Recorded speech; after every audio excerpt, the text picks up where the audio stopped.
So hi friends, this is Rajinikanth and welcome to RK Current Affairs.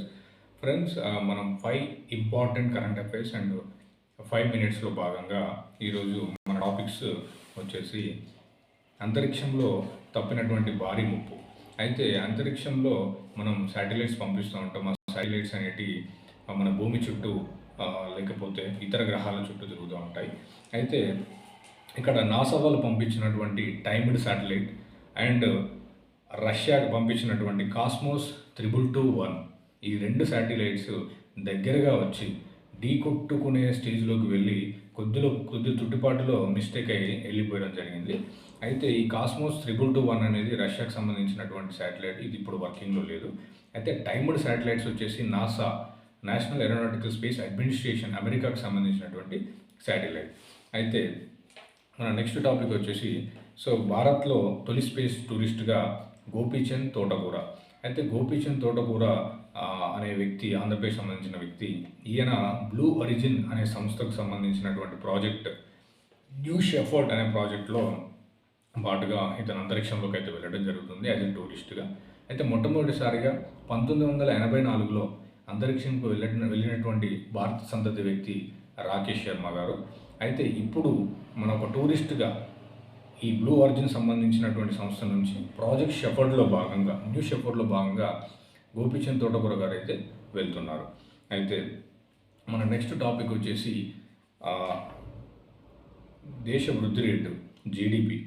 జీడిపిని రకరకాలుగా అంచనా వేస్తుంటాయి. RBI కానీ, Asian development bank కానీ, UNDP కానీ, ఇలా రకరకాల సంస్థలు భారత్కు సంబంధించినటువంటి జీడిపిని అంచనా వేయడం జరుగుతుంది.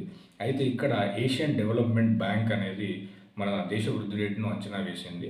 మొదటగా ఇది 6.7%గా అంచనా వేసింది.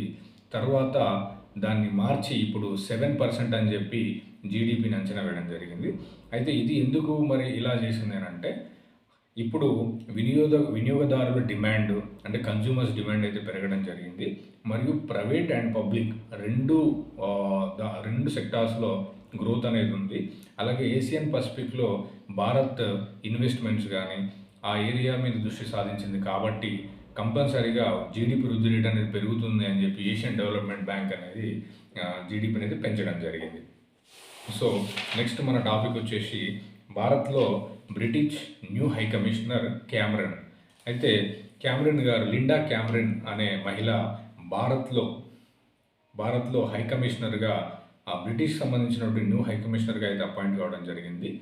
ఈమె ఇంతకుముందు బ్రిటన్ నేషనల్ సైబర్ సెక్యూరిటీ సెంటర్లో సిఈఓ అంటే చీఫ్ ఎగ్జిక్యూటివ్గా పనిచేయడం జరిగింది. ఇంతకుముందు బ్రిటన్ నేషనల్ సైబర్ సెక్యూరిటీలో చీఫ్ ఎగ్జిక్యూటివ్గా పనిచేసినటువంటి లిండా క్యామరన్ గారు ఇప్పుడు భారత్లో హై కమిషనర్గా, నూతన హై కమిషనర్గా అయితే నియమించడం జరిగింది. ఓకే, ఇప్పుడు మన ఫిఫ్త్ టాపిక్ వచ్చేసి ఇంటర్నేషనల్ సైబర్ ఇండెక్స్.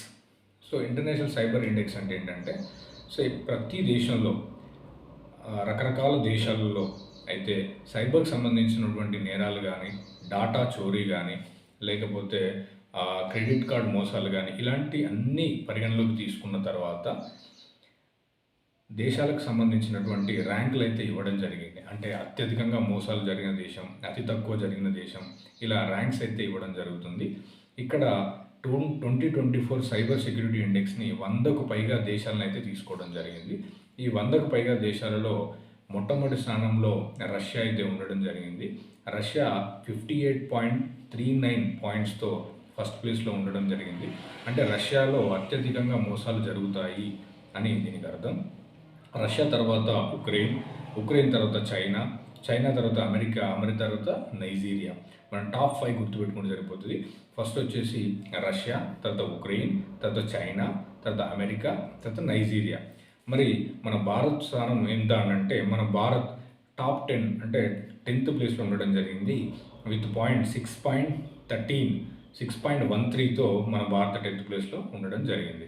అయితే ఇది హ్యాకింగ్ సంబంధించినటువంటి డాటా చోరీ, క్రెడిట్ కార్డు, ఇలా ఆన్లైన్కి సంబంధించినటువంటి మోసాలు ఎక్కడైతే ఎక్కువ జరుగుతాయో వాటికి ర్యాంక్ 1గా, తక్కువ జరిగిన దానికి ర్యాంక్ 10గా, అట్లా అంటే ర్యాంక్ 100 అట్లా ఇస్తారు. అంటే 100కు పైగా దేశాలు జాబితా మనం తీసుకుంటే అయితే మన భారత్కు 10వ ర్యాంకు రావడం జరిగింది. అంటే దీన్ని బట్టి భారత్లో కూడా చోరీలు కొంచెం అధికంగా ఉన్నాయని చెప్పుకోవచ్చు.